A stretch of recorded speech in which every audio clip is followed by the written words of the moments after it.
Hey guys, and welcome to the first episode of Synergy Survival. If you'd like to join the 1300 players who have already joined Synergy, then the IP will be on the screen now and in the description below. Now, as this is the first episode, I would like to get some introduction parts out of the way. So first things first, this survival world that we're in right now, it doesn't make any attempt to be vanilla-like at all. So we have made a bunch of modifications to the playing experience. The first thing you'll probably notice is that it is harder overall. Stuff like mobs hit harder, they spawn in larger packs, and also ore rates are decreased. Stuff like that. The second thing you'll probably notice is that we are using a custom preset to generate the world, and that can lead to some interesting terrain. Now, there isn't too much going on directly outside of spawn, but once you start venturing further out, I think you'll immediately start to notice the effects that the custom preset has, and it really does create some really pretty results. So for a full list of the changes we made, because obviously I don't want to make this video just full of that, a link to a separate video will be on the screen now and also in the description below, of course. Now, the plan for this episode is to give you guys a quick tour of spawn, then do some fun legal things with cows later. Now, as you see, there's quite a bit that has already been done around spawn, and as much as I would have liked to, I did actually record the first moments when the world opened, but I guess to keep things short, the explanation is the video file got corrupted, my mic got busted, and things happened, so I had to trash all that 5 hours of footage, and instead we're left with where we are now. So these are my chests over here. This is my small area. And as you see, I've collected a whole bunch of raw materials and food and stuff from farming and caving and stuff like that. Yeah, I'm just basically the king of food right now. Whole bunch of potatoes and steak, etc.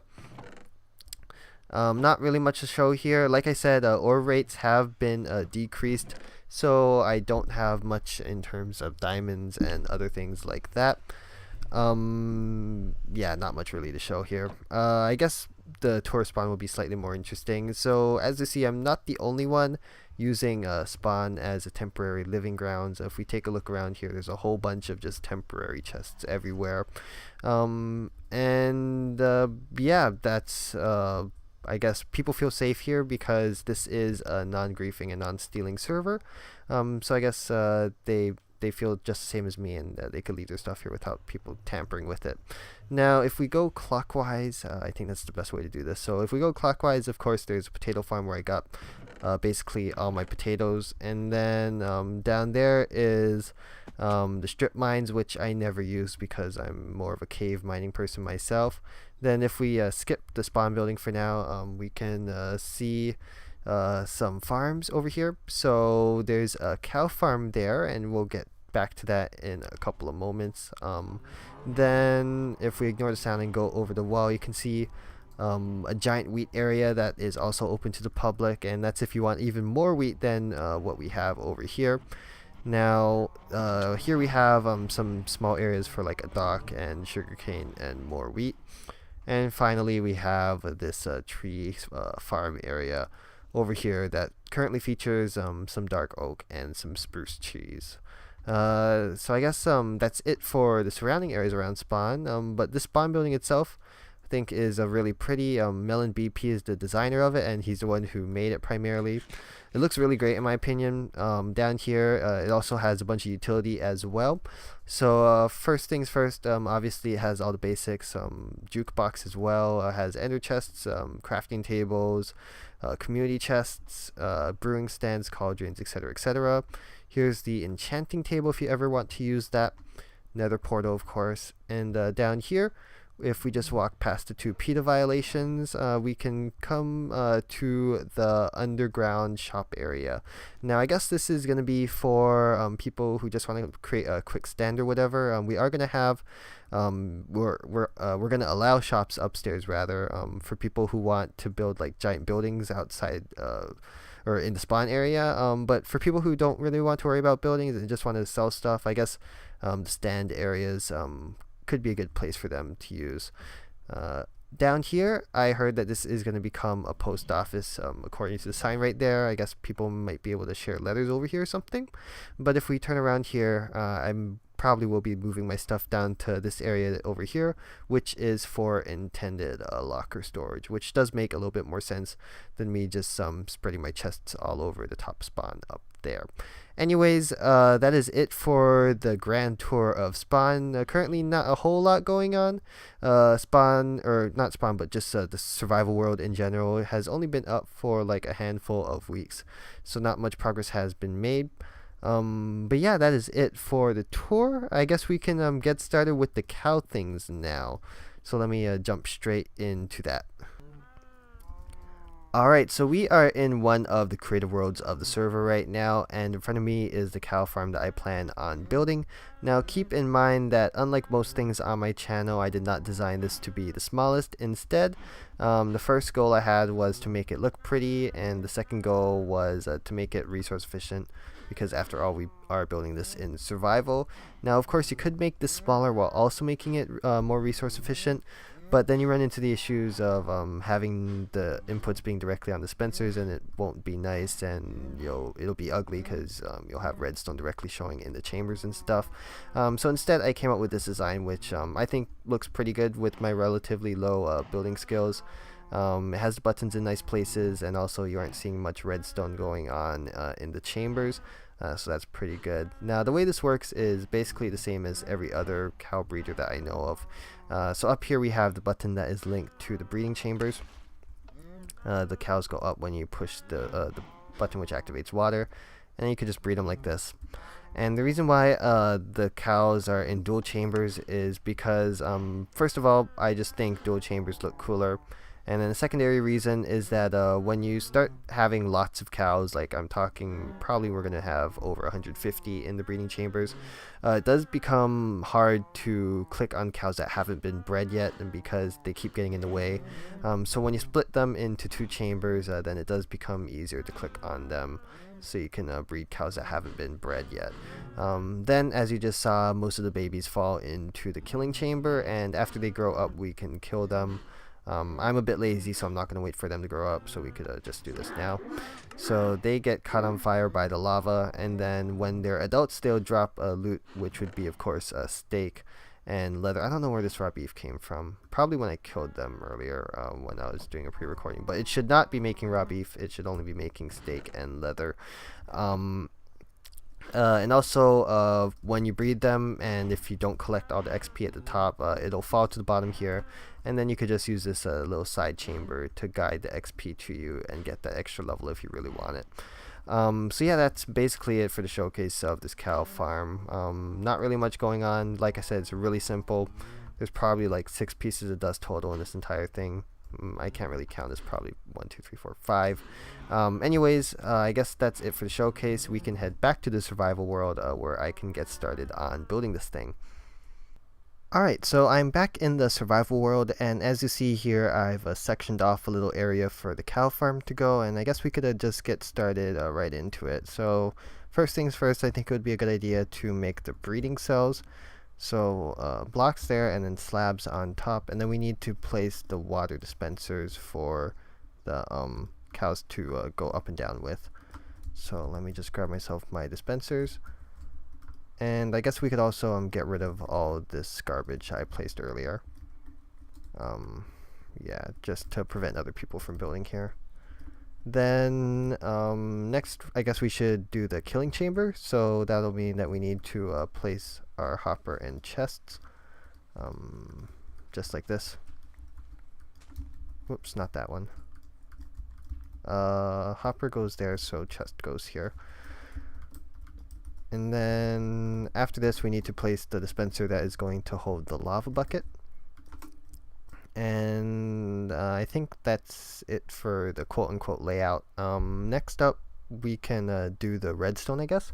So our killing chamber button is going to be right over here in the wall, and that'll be powering a dual edge detector so that the lava bucket dispenser automatically turns off after a period of time. So let me just grab myself my sticky piston and some redstone materials. Now this block that I'm going to be placing could be a redstone block, but just to save on materials, I'm just going to be using a block and 2 torches, and that'll do the exact same job. Then we can have dust there, and that can go into that dispenser there. And that's it for the killing chamber redstone. Now for the redstone up here. And I'm not too sure on the input button relative to this, so I'm going to go ahead and build up the floor a little bit. So if the button is here, actually that's supposed to be glass, then we need another wall block there, I think. And then I think this is a stair. Whoops, not there. On top of that, that's going to be a stair. And that'll just wrap around up to the top here. Then, shoot. Slabs? I think that's right. And then I think our input is going to be to the right of that here. So input is there, and then we need to power these dispensers, and to do that I'm just going to place a stair there and a slab here. And I'm making these transparent blocks just so it doesn't power that dispenser. Now the reason for that is when this button and the other button activate at the same time, then it could be possible that this dispenser breaks, and I would rather not have to fix that in the future. So while it is a very, very small chance that 2 people would be using it at the same time and pressing the buttons at the same time, and basically they would have to try to break it, I really don't want to take that chance, however small it may be. So just replace those with non-solid blocks and we should be good to go.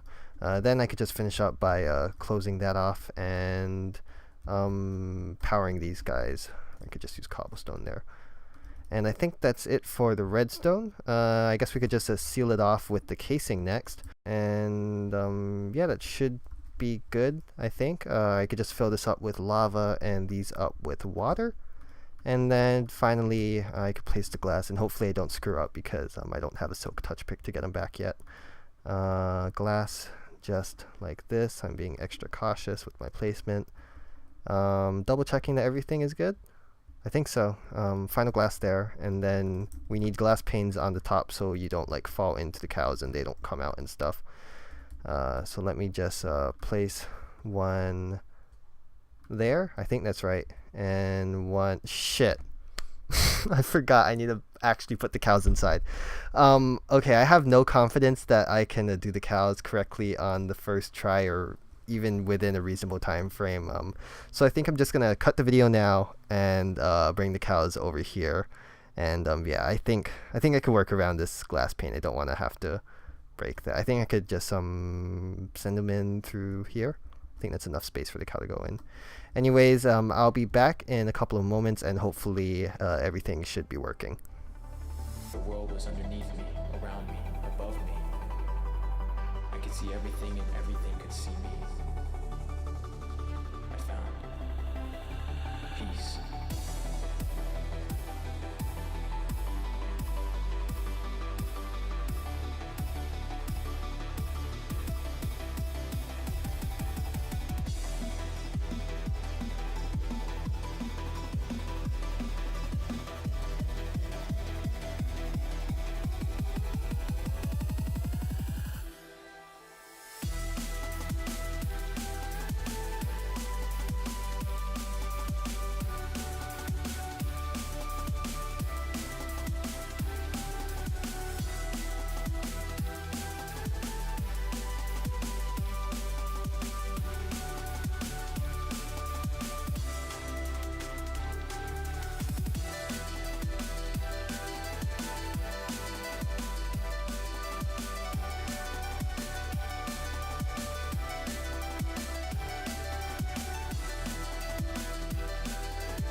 Alright, so I'm back, and as you saw, I did end up having to break that glass pane and use one more, because I realized it was like impossible to get the cows out of that spot where the dispenser was. So yeah, I had to break it and then guide the cows out, and then replace the dispenser and guide them back in, and then I had to replace the glass pane. So yeah, but I think the cow farm is basically working now. I'm afraid to push this button, but I guess we have to test it. So something is wrong with the right side. I'll go check that out in a second. Oh, I forgot to put the water bucket back in. That's what happened. How do I access that? I think it's safe to break the stair. Yep. So water bucket, and then replace that, and hopefully we never have to touch this cow farm again. So there, they all rise. We can breed them if we want to, and then we could send them back down. And I tried to split them as best as I can. I think it's about 70 each or something. I'm not entirely sure. Hopefully it's not too lopsided. Anyways, I think that's it for the cow breeder. But there is one more thing I wanted to do before we close this episode off. Alright, so what I wanted to do was I wanted to get my first crafting and enchanting of a diamond pick on camera. Now what I'm really hoping for is a fortune, because I enchanted a bunch of books, and I already have a bunch of efficiency and unbreaking books, so I'm covered in that, but I don't have fortune. And Silk Touch would be nice too, but I would rather have more stuff than be able to just carry it easily. So here we go. Hoping for fortune, and fortune 2. Okay, I could live with that. Yeah, that's definitely a very good pick. I can definitely use that to get more stuff than I usually would. That's kind of how fortune works. Anyways, thank you guys for watching. I hope you guys enjoyed the first episode of Synergy Survival. If you'd like to join the server, like I said earlier, the IP will be in the description below. And I guess see you guys next time.